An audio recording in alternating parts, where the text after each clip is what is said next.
then, take two, and the Champions League round of 16 is finally done, unless we get a third, which I wouldn't be surprised. But regardless, round of 16, Champions League round of 16 is set. We got James Bench, Jonathan Johnson to discuss so much action to look ahead to, including Real Madrid against PSG. That will be discussed as all the other games as Champions League round of 16. Que Golazo begins right now. Hey everybody, welcome to Que Golazo. Thank you so much for being part of the family. We are on Twitter, Que Golazo Pod. We are also on Apple Podcasts, Spotify. Make sure that you leave a rating and review. YouTube.com/Que Golazo. And of course, CBS Sports and your CBS Sports app as well. James Bench, I feel like me and you have gone through an arduous journey all of today. How are you, bud? What a day it's been. I demand a third and final draw. This was underwhelming. Didn't like it one bit. No. Actually, give us the Europa League draw for the Champions League. We'll do that instead. Absolutely. There should have been more bells and whistles. I'll tell you somebody that really wants a third take is our man, Jonathan Johnson. JJ, how are you, bud? Yeah, doing good. Thanks. Glad to be back with you so soon after the first time. I'm sure that you want a redo after what PSG just received. And we will. Yeah, go ahead. I mean, in some ways, yes. In other ways, no. I mean, there are still some interesting storylines to it. It's not a complete flop, but also at the same time, I think we probably would have wanted a little bit more variety, maybe. Yeah, maybe. We will get into that, of course, into that fixture. But before we do that, just very quickly, in case you didn't realize, there was already a draw earlier today. The one that was supposed to be happening at the exact time. There was James Bench. There was I. There was our producer, Des Norris, all ready to go. Live watch along. We were all excited. It was 5:50 in the morning from myself and Des as well. Obviously, James busy, but we're all getting ready. We had guests. Oliver Holt joined the show. It was super fun. Jonathan Johnson came in later to discuss after the draw. And guess what happened? Manchester United's ball. First of all, they were originally scheduled to play Villarreal, which didn't make sense because they were in the same group. Then their ball wasn't placed. There's Andre Arshavin looking so nervous, of course. Then their ball wasn't placed in Atletico Madrid's choices for a fixture, which should have been the case, meaning that, Atleti against Man United or others in those choices should have been the case. So teams like Bayern, etc., they were a little upset. So the draw got completely messed up, basically. After that, everybody had results of the game, but you go on social media, you go on Twitter, and, you kept up with the news that teams like Villarreal and Atletico Madrid officially made a request to redo it. Real Madrid, funnily enough, were like, look, if you're going to redo it, can you do it from after the fact that we already got our game? Man City were suspiciously quiet, but everybody else was pretty much demanding a redo, and that's exactly what happened. So this is now what we have, the actual draw, which, yes, to Jonathan Johnson's and James Bench's point, kind of a boring, anticlimactic kind of result. James, I don't know where you want to go. And let's begin, I guess, with UEFA. I mean, how bad does this look for UEFA, first of all? It's not fantastic, is it? It feels like a really complicated exercise to just get 16 teams to play a football match against each other. I tell you, it's a real reminder that maybe we kind of need to trim some of the rules around this.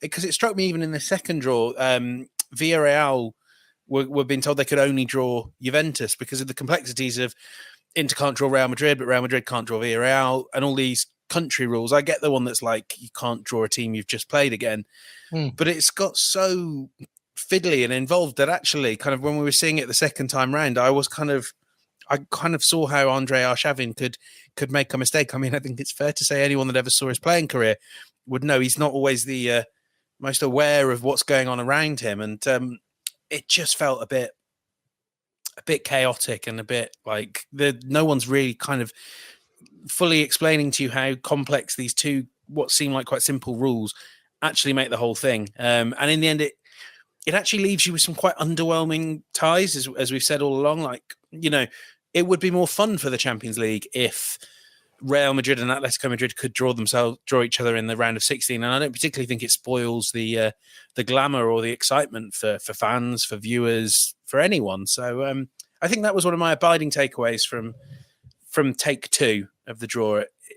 I think maybe it's the time to let teams play opponents from other countries, because we know they're the best European games anyway.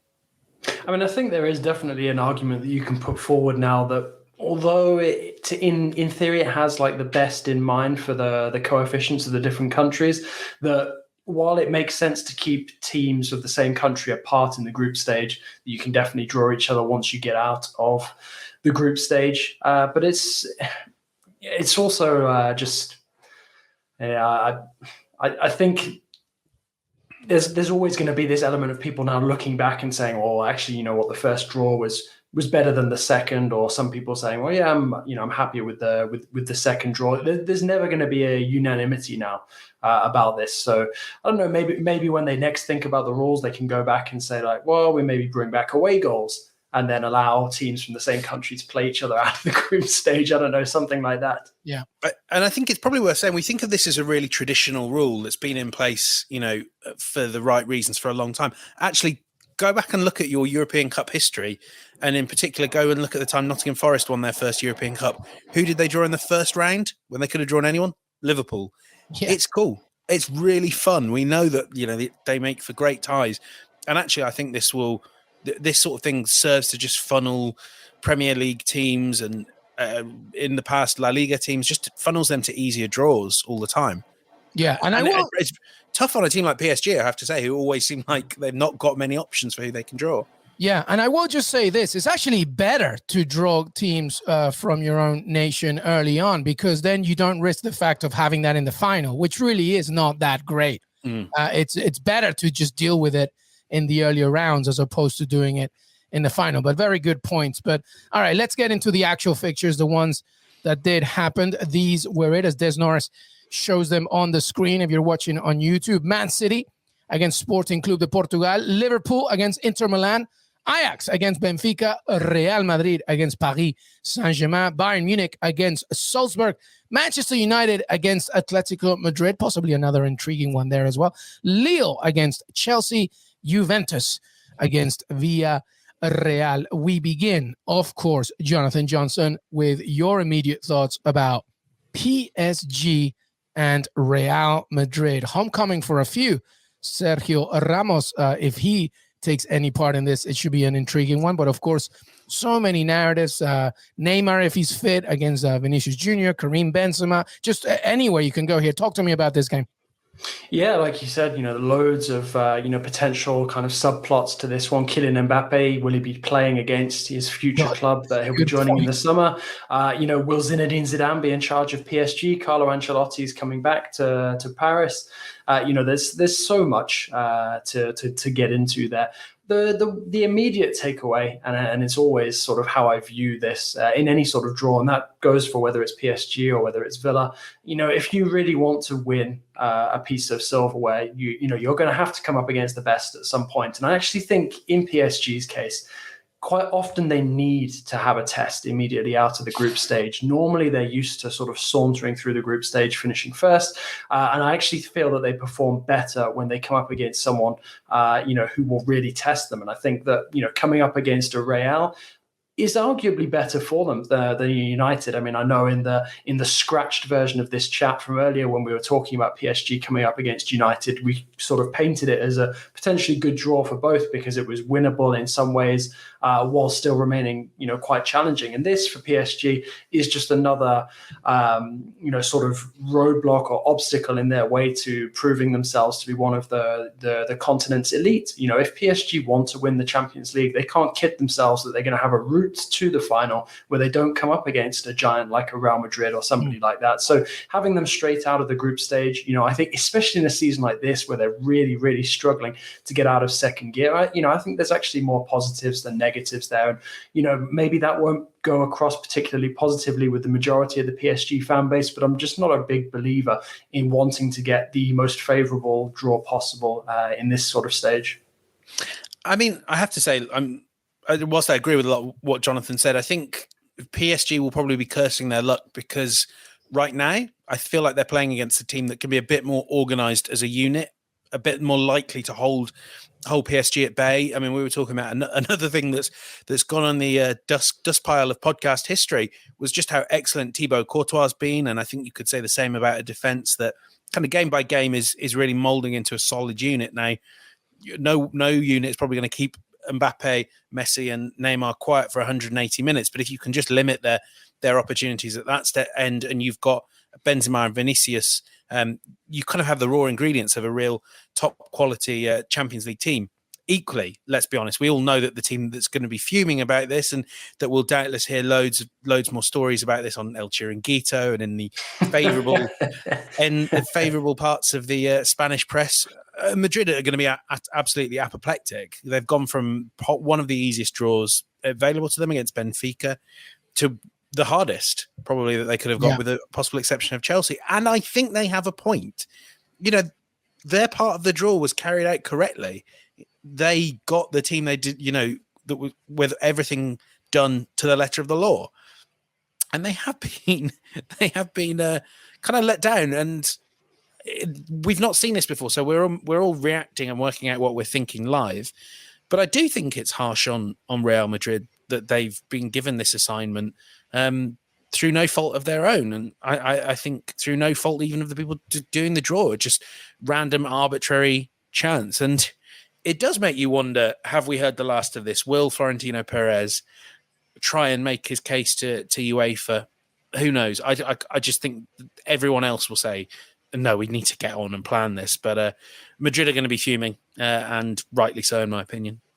Well, guys, for those of you who are big fans of the pilot season of the Super League project, I think we can be delighted that season 2 has been confirmed. So it seems. I mean, joking aside, I think the one thing that this will also do for this particular matchup is this will give both sides a lot of fire, a lot of ammunition, a lot of motivation coming into this two-legged affair, because they'll feel, both of them will feel like the first draw actually suited them better. So they'll be really keen to not be eliminated. I mean, look at it from a PSG point of view. You know, PSG's Qatari owners desperately want PSG to be the Champions League holders going into the World Cup season, while Real Madrid, will, like James said, feel absolutely outraged that they've gone from drawing a very favourable team to drawing one of the favourites.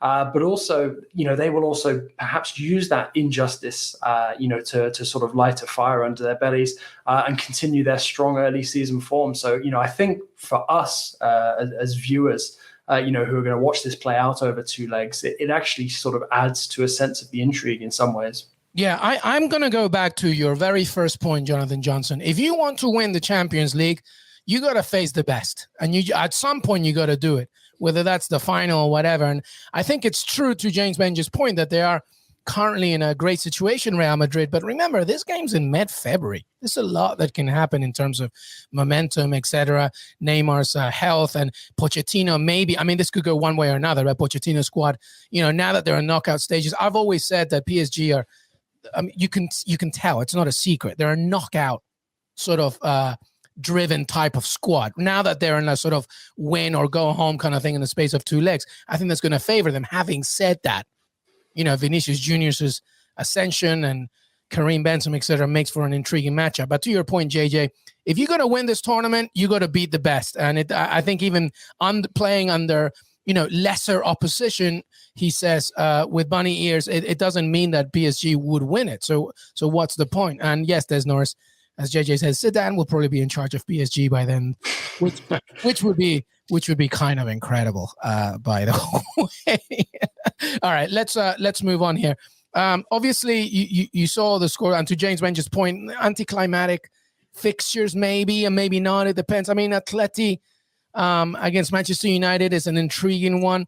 There was a nice little stat here from our friend Colin Miller as well, who said, by the way, that Atletico Madrid, let me just go to it right now. Here it is. Every time Atletico Madrid lost the Champions League knockout between 2014 and 2019, it was a team involving Cristiano Ronaldo. So that's probably not going to help them. But let's do a winners and losers of this fixture, James Bench. If you're looking at this, let's go with winners first. Who won here, do you think? The biggest winner is Villarreal, because they've gone from playing arguably the best team in Europe, certainly arguably the best team in the draw, to, I'm going to say it, arguably the worst.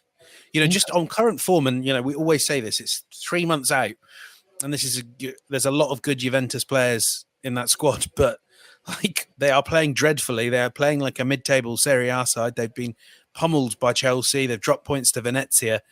You would absolutely, in a heartbeat, say they were one of, if not the weakest of the seeds, and Villarreal have gone and got them. It's fantastic news for Unai Emery. I'm sure he's really over the moon. So probably not the one everyone thought I'd pick, but it's a great second draw for Villarreal.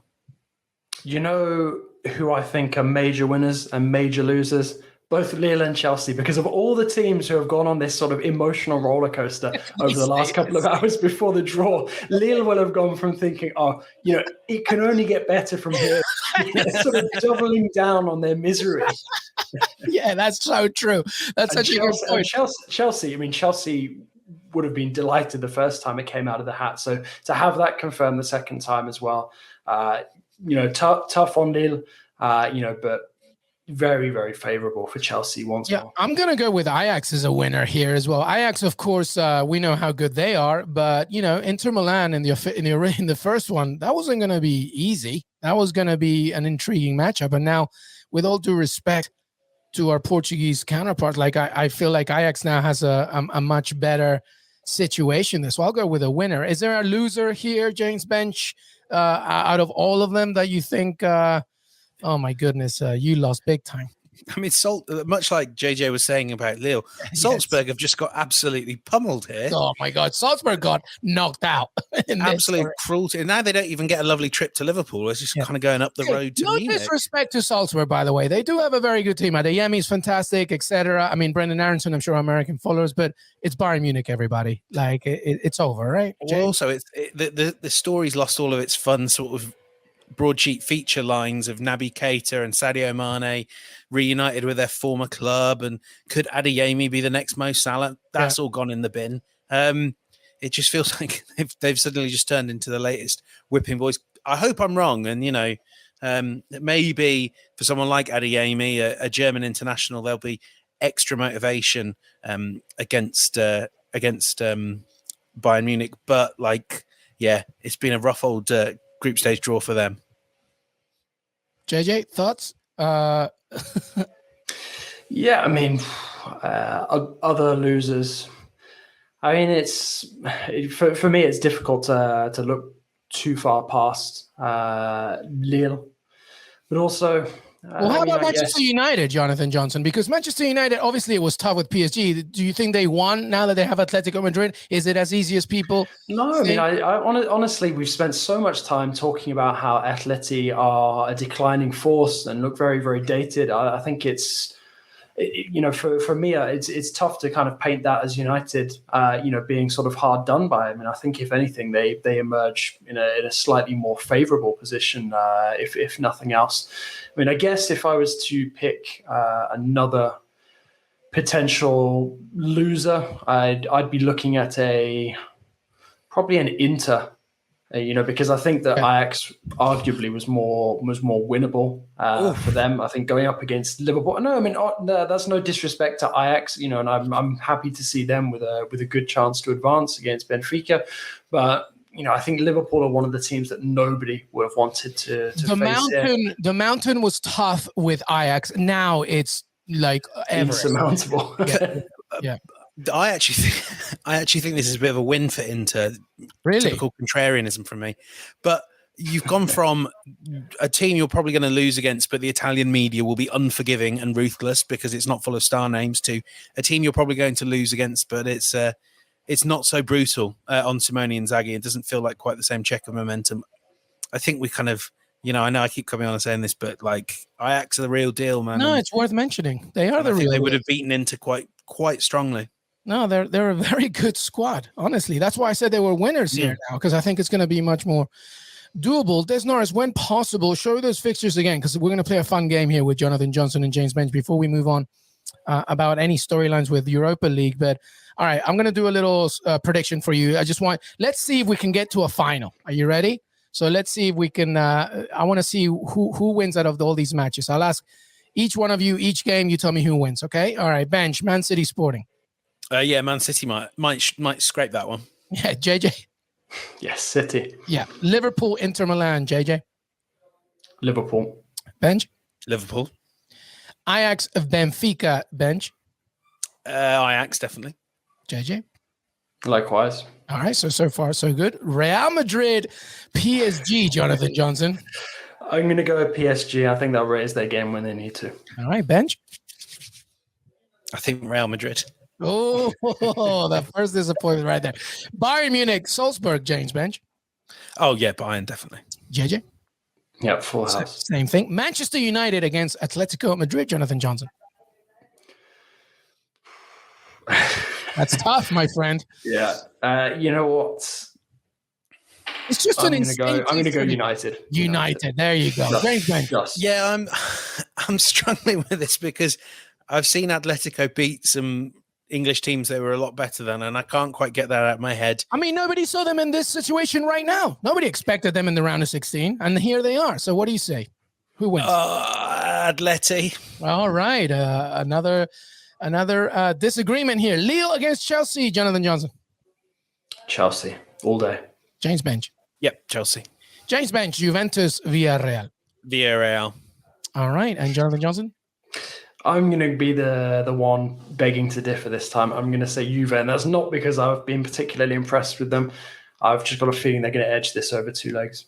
Interesting indeed. So there you have it. I think the biggest disagreement right now is Real Madrid PSG. I think so. Would I venture myself for a prediction? I don't know. I might have to. I'm sorry, Jonathan. I think Real Madrid are looking hot these days, and Pochettino's already packing his bags. I'm going with a Real Madrid win, but that could change. It's still mid-February. So there you have it. Those are the fixtures. All right, let's wrap this up with a little Europa League talk, because there were some great games, by the way, that we're looking forward to. Beginning, James Bench, with Barcelona. We have our resident Europa League spokesman with us as well. That's right. James That's Bench. right. But here are the fixtures, by the way. Real Betis against Zenit, Braga against Sheriff, Dinamo Zagreb against Sevilla, Lazio, Porto, Napoli, Barcelona, the Diego Maradona fixture, Olympiacos Atalanta, which is a really good one, Rangers Dortmund, that's the Giovanni Reina fixture, by the way, Claudio Reina's father, who, by the way, apparently named Giovanni after Giovanni van Bronckhorst. Isn't that interesting? I did not know that. Yeah. Real Sociedad against Leipzig. Bench, talk to me. What fixture? Obviously, Napoli, Barcelona. Well, big one, right? Exactly. I mean, there's no point trying to beat around the bush here. We've got a tie we might expect to see, in Champions League, in the knockout stage of the Champions League in years gone by, and we've got it very early in the Europa League. Was there not a great game between Napoli and Barca like 5-6 years ago? I remember Cavani scoring like a wild goal. Oh, in the Champions League. Yeah, in the Champions League, a group stage game, I believe, right? Oh, it was last year as well. So it's not no. There was one before that. What was last year? Last year was what? A friendly? I've got no memory of these games. Yeah, me neither. In the Champions League last year. Yeah, that's right. But that wasn't the one that Jonathan Johnson's talking about. He's talking about one of the, an interesting one from a while ago. But Napoli, Barcelona, Jonathan Johnson is clear. Is there another one that you're looking at that you think, ooh, that's a tasty one? What, apart from Braga Sheriff? Come on now. No, I mean, honestly, that's going to be a goal fest. I'm excited about a lot of these games. I think Olympiacos Atalanta has the potential to be quite fiery, particularly in Greece. Sociedad Leipzig is very, very attractive for the neutral. And Rangers Dortmund as well looks very and Lazio Porto, I mean, that could easily have been a Champions League clash. So, I mean, even Dinamo Zagreb Sevilla has, a lot of quality around it as well. Betis, Zenit. I mean, honestly, they all are very, very interesting fixtures for a variety of reasons. But it's hard to look past that Napoli-Barca one. And if I was pushed to maybe pick a second, I'd probably just say Sociedad Leipzig. Yeah, that's a good one as well. Go ahead, Bench. I would just say as well, I mean, we said this about the first Champions League draw. This is a great draw for the teams that are waiting in the round of 16. I think Napoli and Barcelona were among the two or three favourites to win this competition. I think you'd put Sociedad and Leipzig in that category as well. So if you're a West Ham, for instance, my personal favourites to win this all now. Yeah. I think you'll be looking at this going fantastic. Barcelona out, Sociedad probably out. 2 teams you don't have to draw in the round of 16. Yeah. I think this is going to be a real thinning of the field in the Europa League that will suit a team like West Ham or Leverkusen as well, that are lying in wait in that round of 16. Yeah, very good point. Barcelona, by the way, God, time flies. I don't know. I feel like last year's, it might as well be 10 years ago. Barcelona beat Napoli in last year's round of 16. By the way, I mean, I don't even telling me this, but I've got no memory. I have zero memory of that, but I'm sure. No, but I've got it here. I'm trying to locate it at the moment because there is that Napoli subsequently went on to win this game 3-1. Talking about Edinson Cavani scoring an overhead kick. Looks like it dates back to like 2012. I'm going to have to look this up. I'm telling you right now, I think Napoli's winning this. What do you think, Jonathan? You know what? I would have felt a lot more confident about this had you asked me, say, like 2 weeks ago, maybe even 10 days ago, because Napoli have gone off the ball a little bit. I think it really depends how they strengthen the January transfer window, but also at the same time, how seriously Barcelona are going to take this. Are they going to sulk a bit and feel like they're above the Europa League? How dare they? I hear James Bench screaming. It's man, they need the money, JJ. They need the money. I know, but no, but really for me, I think Napoli at this moment in time shade it for me. I've not seen anything from Barca that suggests they'll even be able to handle this dropping into the Europa League. So this is a pretty disastrous draw for Barca, I'd wager. Yeah, I'm with JJ there. I think what you've got to see for Napoli for them to get back to the form they were in before is just that they get players fit. And obviously, Osimhen, he looks like he'll be back very soon and should be at full fitness, barring any AFCON issues by the time the knockout stages roll around. Whereas for Barcelona, you kind of just have to project that Xavi completely radically overhauls this club, gives them a good centre forward, balance in defence, does all that with no money in a few months' time. It's hard to just it's hard to talk yourself into Barcelona. They're good players that could be performing better than they are. So I wouldn't find it unimaginable for them to knock out Napoli. But absolutely with JJ that there's no evidence right now that's saying to you should expect Barcelona to win this. No chance. Those days are gone about like confirming any kind of victory for them, but it would be a very intriguing fixture. And there you have it, everybody. That was our Champions League round of 16 conclusion. Take 2. This is it. I feel that no way we're doing another one. I refuse. And also our chatter on Europa League. Don't forget, by the way, that we got the USMNT hour coming later on. If you're listening to this before that time, we got weekend previews and so much more. You can follow James Bench on Twitter, James Bench, and Jonathan Johnson, John_LeGossip, and all their work, of course, on CBS Sports. Final thoughts here before we say goodbye can be on this or on anything, James Bench. Anything to work on this week? Yes. Arsenal against West Ham, very exciting game coming up on Wednesday. I mean, there's plenty of other teams in the race, but it's maybe shaping up to be something like a playoff for fourth spot, at least around the Christmas period. So a big weekend of Premier League games that is going to ensure I never get to sleep before 2 a.m. Absolutely. And Jonathan Johnson can all but relate with that. How about you? What are you working on, JJ, this week? You know what? I'm actually looking forward to the French Cup because of the way that the domestic calendar has been changed a bit. We've got a few nice little David versus Goliath fixtures to look forward to. And the great thing about the French Cup is you can always guarantee there's going to be at least 1 or 2 shocks. I'm looking forward to who gets dumped out by some relative minnows this time around. I love it. All right, everybody. Well, thank you so much for being part of the family. Make sure that to follow us on Twitter, Que Golazo Pod. We are also on youtube.com/Que Golazo, CBS Sports, your CBS Sports app, and of course, Apple Podcast, Spotify, Stitcher, and everywhere else you listen to your pods. Jonathan Johnson, thank you so much, buddy. Thanks a lot, guys. Always a pleasure, and let's just hope that there's not a third time. 100% with you, my man. James Bench, thank you, my man. Yeah, thank you. If there is a third time, I'm not going to be doing this pod again. I'm going to watch Succession. I do not disagree with you one slight bit. I'll watch the Sex and the City revamp. So let's thank you, everybody. Have a great beginning to your week. We will see you next time.